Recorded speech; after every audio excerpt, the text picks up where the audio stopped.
मैं 35 साल तक भिक्षा मांग करके खाया हूँ। पोहे वगैरह बनाना मुझे बहुत अच्छा आता है। अच्छा। सबको मैं खिलाता था। आप हैरान हो गए, मेरे जेब में कभी पैसा नहीं होता है। मैं कभी बहुत परेशान हो जाता हूँ। कुछ भी मत छुपाओ, एक व्यक्ति जीवन में होना चाहिए। अभी भी है क्या आपकी?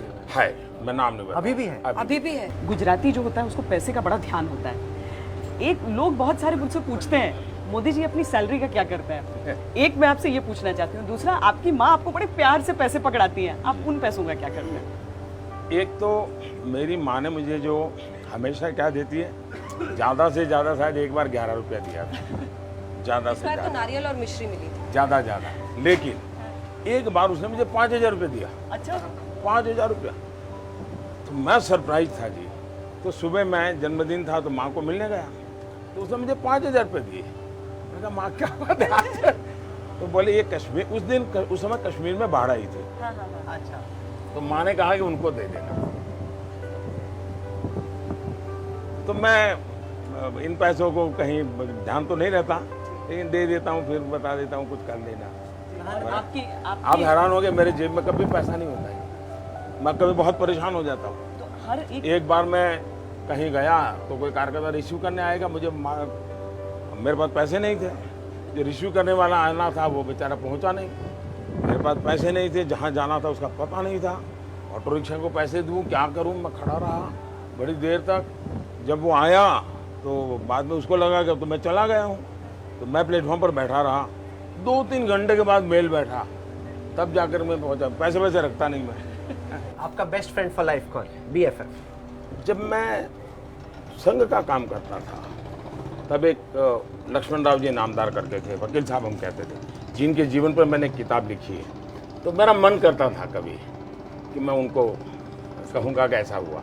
लेकिन मेरे जीवन का एक नियम है जो शायद आपके दर्शकों को भी काम आ सके। जीवन में एक व्यक्ति ऐसा होना चाहिए, उसको पता नहीं होना चाहिए कि आपके जीवन में उसका वो स्थान है। आपके मन में अच्छा विचार आया तो भी बता दो, बुरा विचार आया तो भी बता दो, अच्छा हुआ तो भी बता दो। कुछ भी मत छुपाओ, एक व्यक्ति जीवन में होना चाहिए। अभी भी है क्या आपकी? है, मैं नाम नहीं बताऊं। अभी भी है? अभी भी है। मैं नाम उनको नहीं पता बताऊं। चल जाएगा। नाम नहीं देखिए, बताऊं, ऐसी क्योंकि उत्सुकता उसको क्योंकि जगा दिया है। मैं बताता हूँ उससे क्या होता है। फिर वो कॉन्शियस हो जाता है, फिर वो अपनी बातों को, अभी तो क्या मैं बताता हूँ तो कोई बताने के लिए नहीं जाता हूँ, बातों में ऐसे कह देता हूँ ऐसा हुआ है। अब गेसिंग गेम बड़ी जबरदस्त देश भर में शुरू हो जाएगी कि कौन है वो। तो हर एक के जीवन में होना चाहिए, मैं कहूँगा। और आप देखिए, वो व्यक्ति जरूरी नहीं कि वो बड़ा हो, पढ़ा लिखा हो, कोई जरूर नहीं है। कभी आपको ऐसी चीज बता देगा जो कभी शायद बहुत बड़ा पंडित भी नहीं बता देगा, जो आपकी जिंदगी का रास्ता बना देगा। वकील साहब का नाम भी मैं इसलिए बताता हूँ कि अब वो जीवित नहीं रहे हैं। अच्छा, देखिए घाट की तरफ जा रहे हैं, आपको कभी मिस करते हैं आपकी अकेले घूम सके, ऐसे चाय की दुकान पर रुक जाए? मुझे प्रकृति बहुत पसंद है। मेरा जीवन जो बना है हाँ। वो पहाड़ों में बना है, नदियों के बीच बना है, और मैं आज भी उस जिंदगी को जीना पसंद करता हूँ, लेकिन संभव नहीं रहा है।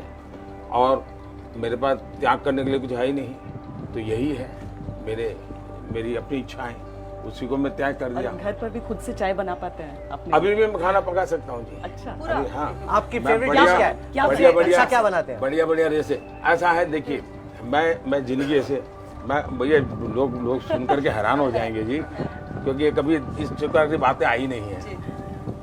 मैं 35 साल तक भिक्षा मांग करके खाया हूँ। अब किसी के गले नहीं उतरेगा ये, लोगों के घर में। इसलिए खाने का कोई बचा जो, अच्छा मैं कभी बता करके नहीं जाता था, पढ़ा है तो खाता था, वरना चला आता था, ऐसे जिया हूँ। लेकिन कभी दफ्तर आ जाता था और रात देर से आया तो खिचड़ी बड़ा सरल होता था, खिचड़ी बना देता था। 4:30-5 बजे उठना, पूरा दफ्तर में झाड़ू लगाना, पोता करना, फिर सबके लिए चाय बनाना, और 5:20 को सबको उठाना। फिर हमारे यहाँ एक RSS में प्रातः स्मरण होता है, तो प्रातः स्मरण होता था, सभी महापुरुषों का स्मरण करते हैं। फिर सबको चाय परोसता था, उसके बाद शाखा चला जाता था, फिर आकर के सबके लिए नाश्ता बनाता था। तो पोहे वगैरह बनाना मुझे बहुत अच्छा आता है। अच्छा। सबको मैं खिलाता था। और फिर कोई 10 बजे स्नान करता था, फिर मैं डाक पढ़ता था, अखबार पढ़ता था, और फिर किसी के घर खाना खाने के लिए चला जाता था। तो ये मेरी ज़िंदगी रही थी। ये ऐसी ज़िंदगी मैंने कोई 2-2.5 साल बिताई थी।